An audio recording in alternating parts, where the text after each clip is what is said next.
अस्सलाम वालेकुम दोस्तों, तुसी वेखदे पे हो पाक पतनकास्ट। मैं तेरा दोस्त अहमद फराज। दोस्तों सब तो पहले रिक्वेस्ट है चैनल ਨੂੰ ਸਬਸਕ੍ਰਾਈਬ ਕਰ ਲਓ। ਫੇਸਬੁੱਕ ਵਾਲੇ ਭਰਾ ਵੀਰ ਬਹੁਤ ਅੱਛੇ ਪੇਜ ਨੂੰ ਫਾਲੋ ਕਰ ਲਓ। ਕਿਸੇ ਭਰਾ ਵੀਰ ਨੂੰ ਮਜ਼ੀਦ ਅੱਛੀ ਨਸਲ ਵਾਲੀ ਗਾय ਚਾਹੀਦੀ ਹੋਵੇ ਬਾਇਤਮਾਦ और भरोसे ਨਾਲ परचेज कर सकता है। लोकेशन अड्डा बुंगा हयात, तहसीलो सिला पाक पतन शरीफ।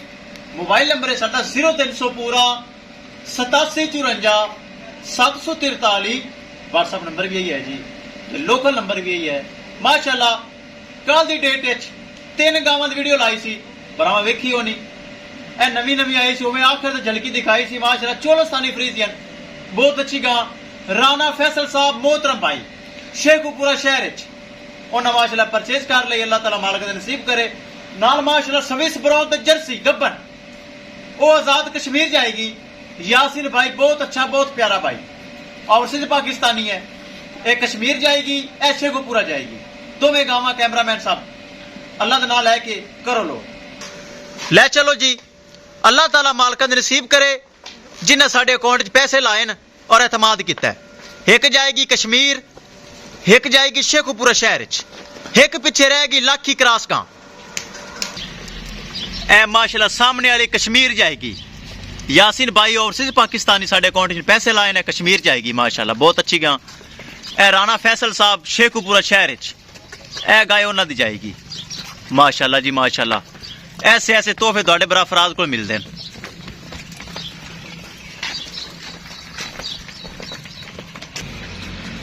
माशाल्लाह चेक करो खूबसूरत गावां चलदियां फिरदियां। एक एक चीज मेरे भरा वीर चेक कर लवन। साडा काम हुंदा है महफूज तरीके नाल जानवर लोड कर देना, अगे मालकां दा नसीब ते अल्लाह दे सपुर्द हुंदा है माशाल्लाह। विखाइए गड्डी नंबर, एक एक चीज करिए क्लियर।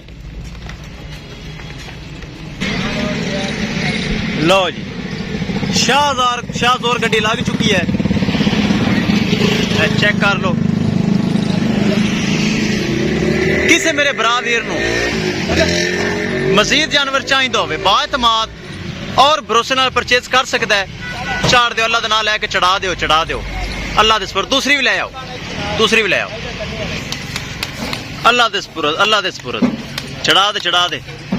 लो जी दोनों जानवर चल शेख भी आपस शेख। लो जी महफूज तरीके नाल दोनों जानवर माशाल्लाह लोड हो गए। किसी मेरे भाई वीर नूं मजीद जानवर चाहिए तो वे राब्ता करके परचेज कर सकता है। इंशाल्लाह दोस्तों मिलेंगे एक नई वीडियो के नाल। अपने फराज दोस्त दे इजाजत। अल्लाह निगहबान।